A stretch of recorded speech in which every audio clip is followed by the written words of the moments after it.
Welcome to Conversations Live.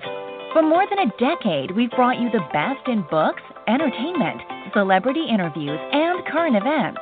When the movers and shakers of the world have something to say to you, they say it to us first. Now celebrating 17 years of broadcasting success, here's your host, Cyrus Webb.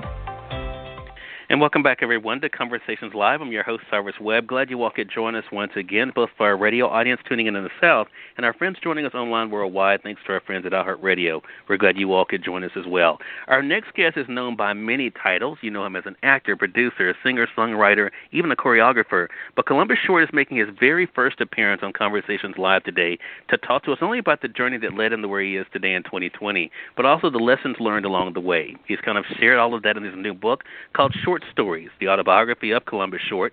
We'll talk to Columbus about the writing of the book, what he hopes you're able to take away from it, and, of course, how you can get your own copy of it. Columbus, thank you so much for the time, man. Really appreciate it. I appreciate you having me, man. Well, look, a lot for us to talk about here, but I think one of the big takeaways for me is, how people really get to know who you are. Have you kind of found that to be the big thing, that people who even think they know who Columbus Short is, that this book kind of gives them a whole different view? Absolutely. That was kind of the original reason for doing the book, because I kept my life as private as possible. I'm an old Hollywood kind of guy where, I still believe in mystique. The less they know about me, the more they'll believe whatever characters I'm playing. You know what I mean? Mm-hmm. They would dive into the roles that I played. What I think tends to happen now in Hollywood is, and not even in Hollywood, is like the world is we're so inside everybody's world. Will and Jada's and everything about, they want to know when you're dating, when you're pregnant, when you're, and it kind of, so when you see them in a movie, you're kind of seeing just that person. You're not seeing the character that they're portraying, unless, they're diving into, a biographical character. So I just felt like for all of my career, I did such a good job of that until, headlines kind of created a narrative, and that was all they got. So, that's what they were left with. And so, this book was not only a process of healing, but it was also Columbus the man writing for Columbus the child that went through a lot. You know what I mean? So I think it kind of spoke to everything. And I think, it lends to that I am human, that I am fallible, that I am all of the things that people kind of think, actors are people in the limelight or celebrities aren't, Yeah, for sure. You mentioned childhood, and I mentioned to you before we went on here, just to let our audience know, I said I was going to introduce this, but what you share or don't share here is totally up to you. But you do talk about in the book, I think, again, things that people don't know about events of your childhood. How did you get to a place, though, Columbus, where you could share and kind of let us into not only the makings of the man, but also the events that kind of impacted the man? I love that, the makings of a man. It's part of the journey, I guess. I think everything that I was going through in the moment, I wasn't ready for. And it kind of sends you reeling. And I think I got to a place where it was like I lost myself. And I think when you lose your keys, for example, I was always told to retrace your steps. Like, how did I get here? And then, that was, I started retracing my steps and, where, well, that, and doing the hard work on yourself, with therapy and, group sessions and things where you really can dive into, some things that you really never paid attention to because you just, life just kind of goes by and you never really, you kind of just bury certain things and lock them away in a catacomb in your spirit and your psyche and your mind and your heart, and you never deal with them. But they until they rear their ugly heads unexpectedly. So I think that's it right there. If that answers your question. Yeah, it does, and I think too for our audience out there, I think they will also appreciate that about their own lives, right? I mean, about how a lot of times we don't realize how events in our lives do shape us even later on in life. I mentioned to you, again, the reason why I think we're kind of having this conversation today, Columbus, other than you being gracious with your time, is how the book Short Stories kind of came about. You share an interesting story for those who have the print edition of the book. It's in chapter number 7. And there you talk about a plane ride that stayed with you, where you were with Aaron Sorkin. And again, you can share as much of the story as you'd like. But I think, as we kind of look at events in our lives that kind of impact us and make us say, wow, I want to be able to do that. Maybe not be that person, but do that. How did that plane ride, how did that impact you moving forward?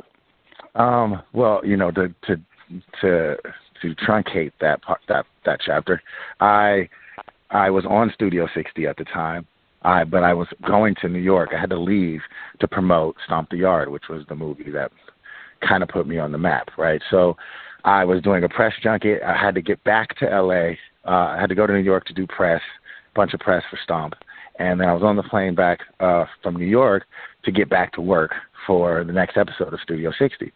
And Aaron never, just like Shonda, they never give you the script until the table read. I don't think they're even done with the script until the day of, right? Or like it's hot off the presses. And so we never know what's happening the next week. And I'm on the plane and I sit down and Aaron Sorkin's next to me. And I'm like, he's in 1A, I'm in 1B. And he's like, what the heck are you doing here, Columbus? I'm like, coming back to work, Aaron. You know what I mean? And we chatted for a bit. As soon as it was like time for takeoff, he was in the zone. He opened up his final draft on his computer, and he had nothing written on the page. And I just looked. I just saw him write episode 115, I think it was, or whatever. And I'm like, he hasn't written the damn episode, and we got a table read tomorrow. And I laid down, went to sleep. By the time we were landing, he was end episode. Literally, he was writing end episode. And I was like, no way. And in that moment, I realized I'm like, it's like, how a pianist sits down in front of his piano and, can play a chart down. And, same with any musician or, it's like to be a literary mind and a literary master is something, it's a true gift to sit down and really write a screenplay or a television episode, a teleplay or anything, a playwright. And as a writer, I always wanted to have that flow. Like I was just like, how is he thinking about his dialogue? He's just flowing. He just had to flow. It just flows like butter. And that's when I knew. I said, I want to do that. I'm going to do that. And I'm going to get really good at doing that. And that's, what I devoted my time to offset, on set. Every script that I would get, I'm dissecting how the writer wrote it, the music in the writing, and how it flowed on the page, and structure. And then I just started being a student under writers, especially Shonda. Being able to see how she worked, and the writer in the writers' room worked. Brilliant writers. And it just bit me big. And once you have the skill set, the creative takes over. The creative will make room, but the skill, you have to have the skill set, to understand proper formatting, understand proper show structure, act structure, story breakdown, all of those things, character breakdown, music, character dialogue, character tone, where everybody can't sound the same, right? All of those things, and the music. And it's like that was the easiest click for me, was correlate. I'm a songwriter, correlating music writing with script writing, because there's music in the dialogue, there's music in the flow, and when you figure that out, that's where wonderful works are birthed. So true. And I think, again, that's the creative dream, I think, is to be able to actually get to that place and to be able to experience that and share that with others. I want to say, for those who are just tuning in, either on the radio side or online, you're listening to Conversations Live. If you cannot tell, Columbus Short is with us today. We're talking to Columbus about the journey that's led him to write his new book called Short Stories, the autobiography of Columbus Short. We're going to remind you how you can get your own copy of it. But, there are some light moments like that, Columbus, that you share, but there's also some more, I think, reflective moments and even darker ones, too. I think one of the most powerful chapters in the book for me, and I've been telling people about this chapter, is chapter 14, Exercising Little Walter. And, of course, for people who may remember, of course, Columbus was part of Cadillac Records. I learned a lot about you actually in this particular chapter and in the account that you share here. And I'm going to read a bit of this, Columbus. But one of the big things I think that you do that has made you who you are is being able to not only to read, but to embrace a character, to become that character. And even after cut, not letting that character go. You said this in the book, and we'll talk about it. For those who have the print edition on page 173, Columbus writes, "When I went back to L.A. when we were wrapped, I wasn't little Walter anymore, but I started to realize that a lot of him was still living in me. I still had that hot temper that he had. I still was smoking and drinking like crazy. I never stopped drinking after that, except for the 30 days I did in rehab when I was on Scandal years later." You talk about the character. Talk to us about the blessing and the curse of that, Columbus, of embracing the character, but also the complexity of letting the character go.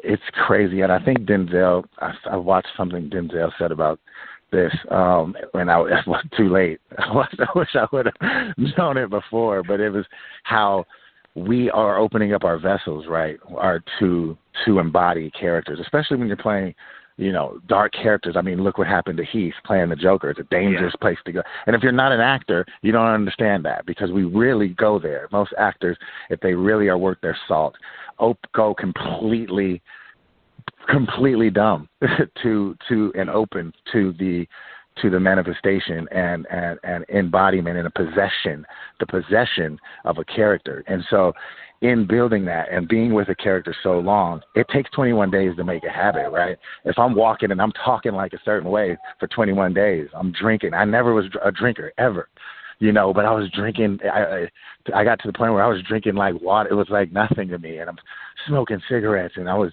I'm slick talking, and I was enamored by that, because that wasn't me. I couldn't live that way, growing up as a church boy and, quasi-sheltered, but not, it was very much, I very much loved it and the freedom to be that.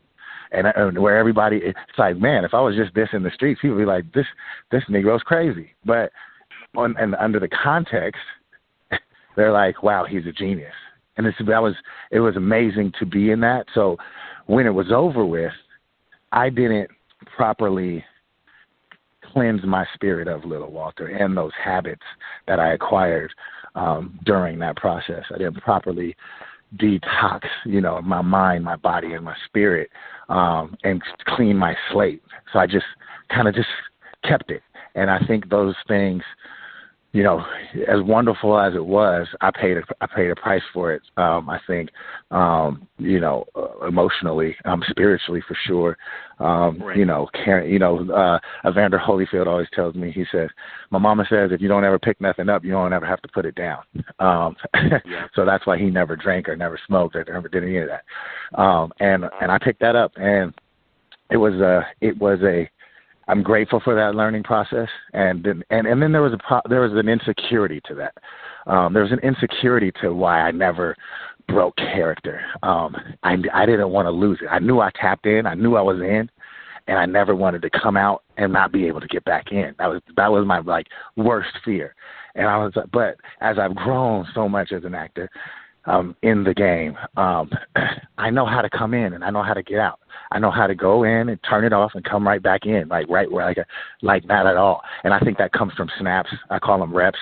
The more reps you get, the more comfortable you get, right? It's like that quarterback that I'm so nervous, I don't want to mess up. If I throw one pick, I'm getting pulled out of the game, right? It's like that mentality.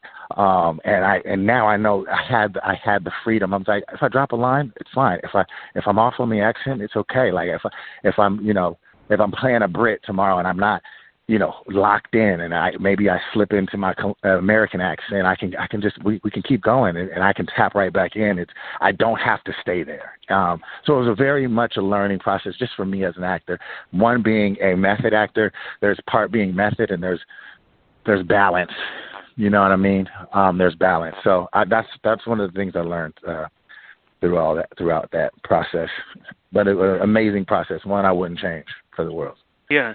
And I think it has definitely gotten you to where you are, and I think that's the thing. I think when people read that in the book, they'll see that. I want to ask you about the idea. We talk a lot about personal success on this program, Columbus, and of course people would look at your career. I mentioned at the beginning of the conversation, singer, songwriter, not just an actor but a producer, choreographer. You've done all these things, worked with all these amazing people. Does it feel for you that you have gotten what you wanted? Because it seemed like along the journey that you seem to be searching for something or seeking something. Do you find as though you have found what that is? Okay, so that's a really great question, Cyrus. I like this question. You know how in the corporate world there's upward mobility, right? So if I say I was a banker, I started in the mailroom, I'm working my way up, I'm getting, whatever. But my real goal is to get to that table, to get to that top floor office, right? Having employees underneath me, making decisions, being a partner, right? If I was at a law firm, being that partner. And so I think as I've, coming from the bottom, this man from little boy from Kansas City, once I got into the business, I knew I was at the bottom, doing guest stars, starting doing guest stars, the dancing, all of those things. Those are like, lower level. As I was coming up, I'm like, okay, what's the next? I'm always thinking about what's the next proper step, because I never wanted to fast track myself or try to cut a corner. I wanted to do everything the right way, do the guest stars and then, get a supporting role in a movie and, then then you get the lead role. Then you're producing a movie. Then I can go to my directing. And then I'm producing all of my movies. Now I have Overbrook, right? Now my company is, this is all where I was going because I was watching what was ahead of me. I was coming up under Will Packer, and I watched how he did Rainforest Fields, which is now Will Packer Productions, and I was like, I know I can do this. I know I can assemble and acquire a slate of great material, continue and be a job creator and be a creator, because I am a creator. I've been a creative my whole life, and I wanted to be on the front lines of bringing great content and telling great stories, not just African American stories to audiences around the world. And so I think that was always my goal. But I was paying my dues, and there was times that I got impatient. If I would have just been a little bit more patient at the time, my day was coming. And right before my day was coming, came a fall. But the fall was part of the story, I think. The fall is part of the test to see what I was really made of. It was never going to be that easy. I can hear somebody in my head right now being like, "What, you thought you was just going to get here like that easy? You thought you're just going to walk up in here and just take over the game? Like you thought?" Like, no. Right. And so I think this was the test. What am I built? What am I built? What am I made of? And can I be an example? Can I be a leader? If I can't produce my life, how can I produce a movie? So once I realized I got to produce my life first, produce your life short, and then you can produce a movie. You can produce whatever you want. And that's where I'm at now. You talk about something interesting, and I'm going to tie a post you made on Instagram to this last passage I want to read, Columbus, from the book, because I think it's an interesting thing. You talk about in Chapter 11, Surviving Columbus, something that I think is actually, if people stop reading right here, I think that they would get a big message from you. You write on page 138 of the book, looking at your life, looking at the reflection of your childhood and the things that have happened, and what you realize about the importance of taking care of you, you said the issue was that I didn't know how to take care of me because I'd been taking care of everybody else. I didn't understand love. Through therapy, self-reflection, and finally having the right woman by my side, I'm so happy to say that that's no longer the case. I ended the generational trauma with me. I want to pair that with a post you made on Instagram on October the 2nd. And you talked about what you just mentioned, and that is about the comeback, right? And the post you made was a comeback is always stronger than the setback.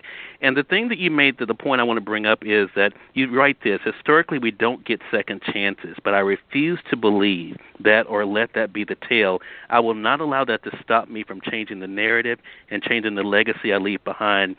My comeback is real, alive, and well, so stay tuned.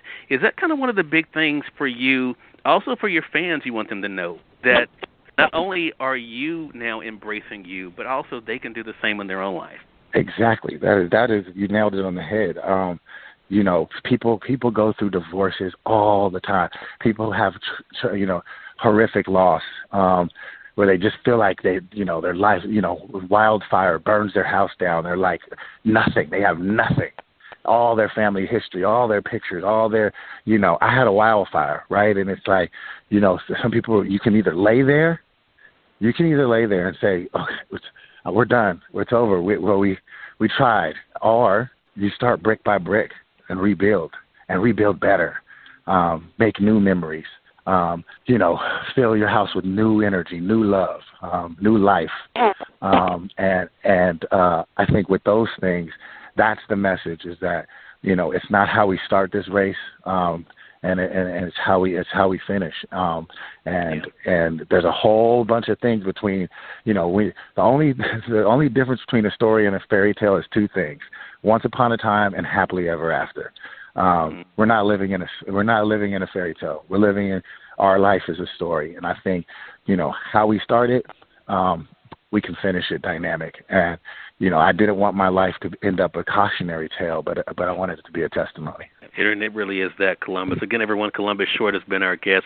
Great conversation with you, man. Short Stories is the title of the book, The Autobiography of Columbus Short. It's available now through our friends at Amazon.com, or you can order it from your favorite bookstore. Columbus, how can our audience stay connected? Ourtarget.com. They have them in stock. Walmart.com has them in stock. You can get in contact with me on Twitter, on IG at official C Short. There's only one. There might be some fake ones, but there's only one real one. It's at official C Short. And then my Twitter is Columbus Short, the number 1. Columbus Short 1. And that's it. All right. Well, Columbus, man, congratulations to you, man. Thank you so much for giving us Thank this you, time. Cyrus. And looking forward to our next chat together, man. Oh, yes, sir. Thank you. Thanks for having me, buddy. Hey, glad to do it. Bye. And we thank your audience for tuning in to another great segment of Conversations Live. Until next time, I'm your host, Cyrus Webb, saying as always, enjoy your day, enjoy your life, enjoy your world. Thank you all for choosing Conversations Live. Let's make today amazing. Take care.